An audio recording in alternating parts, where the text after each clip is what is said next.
రాంబాబు మరి రాష్ట్ర పర్యటన చేస్తా ఉన్నాడు. నా మీద అన్యాయ అక్రమంగా కేసులు పెట్టించి చంద్రబాబు నాయుడు గారు, లోకేష్ గారు నా మీద దాడి చేయించారని చెప్పి మాట్లాడుతూ ఉన్నాడు. అటుపక్క ఎవరైతే నా మీద దాడి చేశారో వాళ్ళకి స్టేషన్ మీద ఇచ్చి ఇల్లే పంపించేశారు, నా మీద కక్ష సాధిస్తున్నారని చెప్తున్నాడు. నిజంగానే అలా చేస్తారంటారు అసలు? అంబర్ రాంబాబు మా కులంలో చెడబుట్టాడు. అదేనండి, ఆయన కాపు నాయకుడు, కాపు టైగర్ అని చెప్పుకుంటున్నారు కదా. ఇప్పుడు ఏ కాపు నాయకుడు అంటే కాపులకి ఏం చేశాడు? వాడు మాది మంత్రి చేశాడు. ఏం చేశాడు కాపులకి? నేను కాపుకు వస్తున్నాను. వాడు ఏం చేశాడు అసలు? అంబటి రాంబాబు ఈ కాపులకి ఏం చేశాడు? సబ్సిడీ లోన్లు ఇప్పించాడా? లేదు.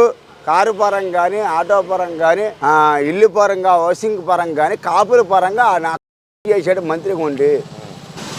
నాకు అంటారు మీరు అంబటి రాంబాబు గారు అని ఆయన చెప్తా ఉన్నాడుగా. మరి నన్ను జైలుకి పంపించారు, జైల్లో ఉన్నా కూడా నన్నేం పేకలేపారు, ఇంకా అప్పుడైనా నన్నేం పేకలేరని చెబుతా ఉన్నాడుగా. ఏమండి, పాపం పడినాక ఎవరినైనా తీసుకెళ్ళిపోతారు. అమ్మ అనేసరికి ఎవరిని కూడా తిట్టకూడదు మనం. మీ అమ్మాయిన ఒకటే, మా అమ్మ ఒకటే. ఆయన వాస్తవంగా మాట్లాడింది తప్పు. అంబటి రాంబాబు క్షమాపణ చెప్పాడంట కదా అక్కడ. క్షమాపణ చెప్తే వదిలేస్తారా? అదే క్షమాపణ చెప్పమని అడిగారు కదా, టీడీపీ ఎమ్మెల్యే కూడా క్షమాపణ చెప్పమని అడిగారు. క్షమాపణ చెప్తే అడిగేస్తారా? ఇప్పుడు కొంతమంది వదిలేస్తారు, కొంతమంది వాళ్ళు అభిమానులు ఉంటారు, అన్నీ ఉంటారు. ఎలా వదులుతారు?